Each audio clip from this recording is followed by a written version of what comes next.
Hello guys, अस्सलाम वालेकुम and welcome back to my channel Rimi Khan. तो आज का वीकेंड का बार हमने देखा तो वीकेंड का बार देख के मुझे बहुत ज़्यादा गुस्सा आ रहा था। मैं बहुत ज़्यादा अपसेट थी।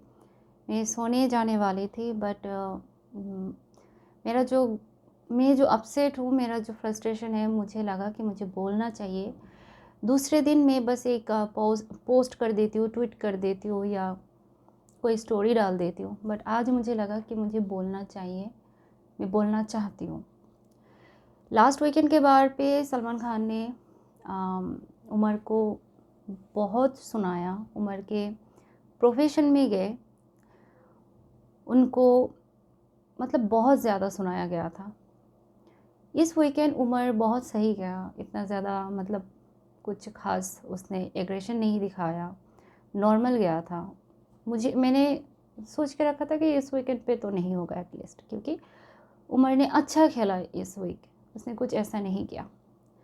बट आज जब करण को वो बोल रहे थे, करण और तेजा के जो रिलेशनशिप को लेके जो भी बोल रहे थे, स्टिल मुझे वो भी बेसलेस लगा कि कौन किसको कैसे सपोर्ट कर रहा है। ये भी अगर बिग बॉस वाले वीकेंड के बार पे बोलेंगे, इसका मुझे कोई मतलब नज़र नहीं आ रहा था। अगर बोलना है फिर भी बोलो, करण को बोल रहे थे।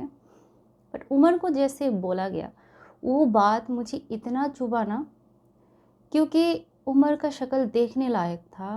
वो दूसरे वीकेंड के बार पे वो फिर भी कुछ बोलता है, अपना हैंड ऐसे रेज करता है कि मुझे कुछ बोलना है सर, वो कुछ एक्सप्लेनेशन देना चाहता है, ऐसा करता था।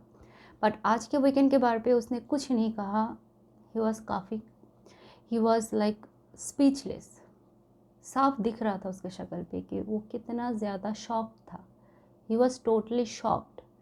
In fact every one was shocked जो भी उमर को सपोर्ट करता है।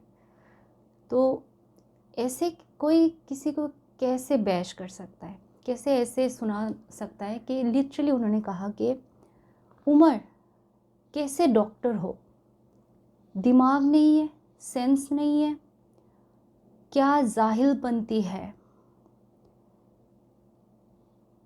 ऐसे करके नंबर बनाना चाहते हो। मतलब उसको ऐसे करके ये सब बातें बोला गया। मतलब ही वॉज लिटरली स्पीचलेस। उसको बोला गया कि तहज़ीब सीखो, तो मतलब उसको तहज़ीब सिखाया जा रहा है। फिर बोला गया इज़्ज़त कमाओ तो शोहरत मिलेगा। तुम्हारा भाई जो आसिम था, उसके सीरत पे चलना चाहते हो। वो तो बददिमाग था, सबके साथ लड़ता था, झगड़ता था। क्या उसने तुम्हें सिखाया ऐसे लड़ना झगड़ना? तुम बड़ा भाई हो, तुम उसको सिखाओ कैसे तहज़ीब से रहा जाता है। उसकी तरह क्यों बन रहे हो? आसिम को कितना बार धक्का दिया गया था सीज़न 13 पे, कितने बार, बट उसने एक बार भी वापस से धक्का नहीं दिया था। वो कुछ भी बोलता था ज़ुबान से बोलता था। वो कभी भी किसी के पेरेंट्स को लेके, किसी के भाई को लेके गाली नहीं दिया था। सीज़न 13 जो इतना फेमस हुआ था just because of Sidnaaz, Asim and Siddharth, this 3 people. तो आसिम का बहुत बड़ा रोल था सीज़न 13 का, इतना टीआरपी का, इतना फेमस होने का। तो आज आसिम को भी बैश किया गया उमर के साथ। तो मुझे नहीं लगता है कि क्या सच में सलमान खान एपिसोड्स देख के आते हैं फिर वीकेंड के बार पे वो जो भी बोलते हैं, या फिर मेकर्स उनको बस कोई स्क्रिप्ट पकड़ा देते हैं और वो उस स्क्रिप्ट को रट्टा मार के फिर आके बातें करते हैं। मुझे समझ में नहीं आ रहा है। या रिसेंटली किसी सेलिब्रिटी कपल का शादी हुआ ना, शादी किसी का, या उसी चीज़ का फ्रस्ट्रेशन यहाँ पे आके निकाल रहे हैं। मतलब किसी को गाली देने का भी तो एक लिमिट होता है ना। डायरेक्टली किसी को ये बोल देना कि कैसे डॉक्टर हो, दिमाग नहीं है, सेंस नहीं है, क्या जाहिलपंती दिखा रहे हो, ऐसे करके नंबर जीतना चाहते हो, ऐसे करके इज्जत कमाओगे, व्हाट इज़ दिस। यही बात अगर उनको बोला जाएगा तो। जब देवोलीना जब से आई है कितना बायस्ड थी, जब वो संचालक थी कितना विजिबली उसने रद्द किया, किसी को जीतने नहीं दिया, मतलब उसने किया अपना अपना मनमानी किया उसने, देवोलीना ने। एक शब्द सलमान खान ने नहीं कहा देवोलीना को, एक शब्द। मैं हर एक वीकेंड के बार पे वेट कर रही थी, मेरे साथ शायद बहुत सारे लोग कर रहे थे। एक बात पे देवोलीना को नहीं बोला कि तुम यहाँ पे रॉन्ग थे, तुमने इस टास्क को क्यों रद्द किया, एक सवाल नहीं उठाया था।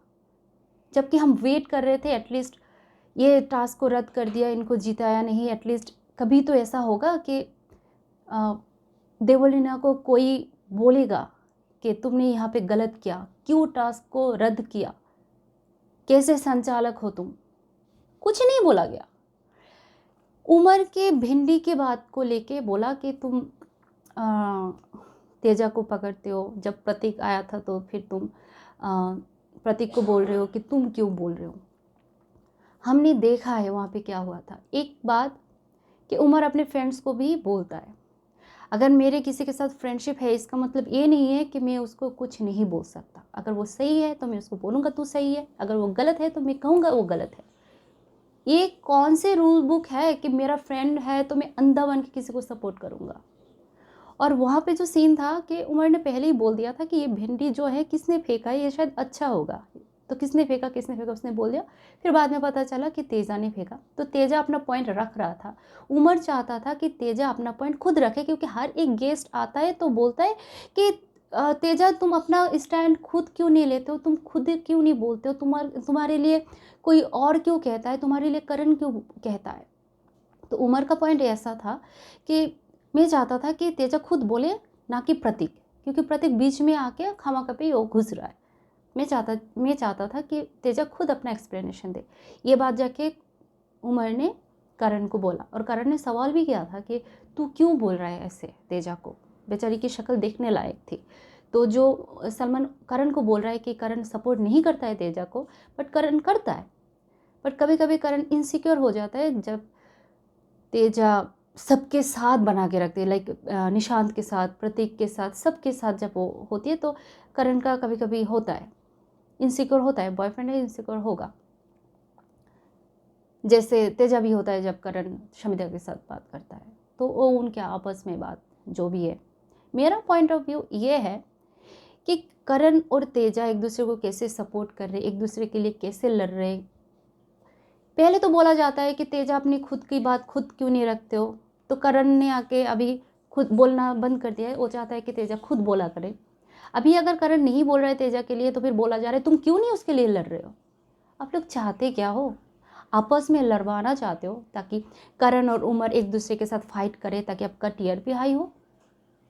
क्योंकि मतलब आप लोग टास्क ही ऐसे देते हो जहाँ पे वीआईपी अपनी मनमर्जी करके टास्क रद्द कराते हैं, या अपनी मनमर्जी करके किसी को सेव नहीं करता है, इम्यूनिटी नहीं देता है, या तो फिर मतलब कुछ भी मनमानी कर रहे हो, एट ए टाइम सबको निकाल के ये वीआईपीज़ को लेकर आए।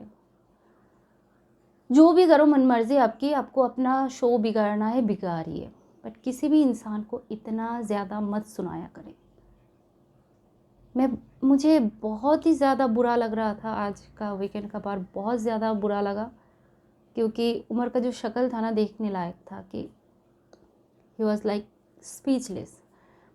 मुझे लग रहा है कि मैं एक दूसरी कंट्री की हूँ, मुझे इतना बुरा लग रहा है तो उसके पेरेंट्स को कितना बुरा लग रहा था उस टाइम पे। उमर की मॉम ने देखी होगी, उमर के भाई ने देखी होगी, उसके रिलेटिव्स ने देखा होगा, उन सबको कितना बुरा लग रहा होगा कि हमारा लड़का एक शो में गया है और उसको ऐसे करके बैश किया जाता है, ऐसे करके बोला जाता है कि तुम में तमीज़ नहीं है। उमर इतना सेंसिबल इंसान है, हमने देखा है कि अगर उसका दुश्मन भी होगा और अगर उसको हेल्प की ज़रूरत होता है तो उमर सबसे पहले जाता है। जैसे उस दिन अभिजीत थोड़ा बीमार पड़ गया था, उमर बार बार जा रहा था, उसको शांत करने की कोशिश कर रहा था। अभिजीत के साथ उसका इतना कुछ खास फ्रेंडशिप तो है नहीं, बट फिर भी जा रहा था। ऐसे बहुत बार होता है कि उमर केयर करता है लोगों का। टास्क में वो बहुत 100% देना चाहता है, टास्क करता है, और वो इतना कुछ दे रहा है, इतना कंटेंट दे रहा है इस शो में, हम सबको पता है। He is the trending contestant for BB15 और उसको ऐसे बैश किया जा रहा है। I am so disappointed, I am so upset with today's weekend कबार। आप लोगों को आज का वीकेंड कबार कैसा लगा मुझे प्लीज़ कमेंट सेक्शन में बताइएगा। मुझे जो लगा मैंने बोल दिया। इसके बाद अगर कोई आके मुझे गाली देगा, मुझे कुछ कहेगा, आई रियली डोंट केयर, क्योंकि मुझे बुरा लगा। सच में ये एक स्क्रिप्टेड शो है और हम खामा का पे इसके पीछे हमारा मूड स्पॉइल कर रहे हैं, हमारा टाइम वेस्ट कर रहे हैं। खामा का पे स्क्रिप्टेड था, ये है और रहेगा।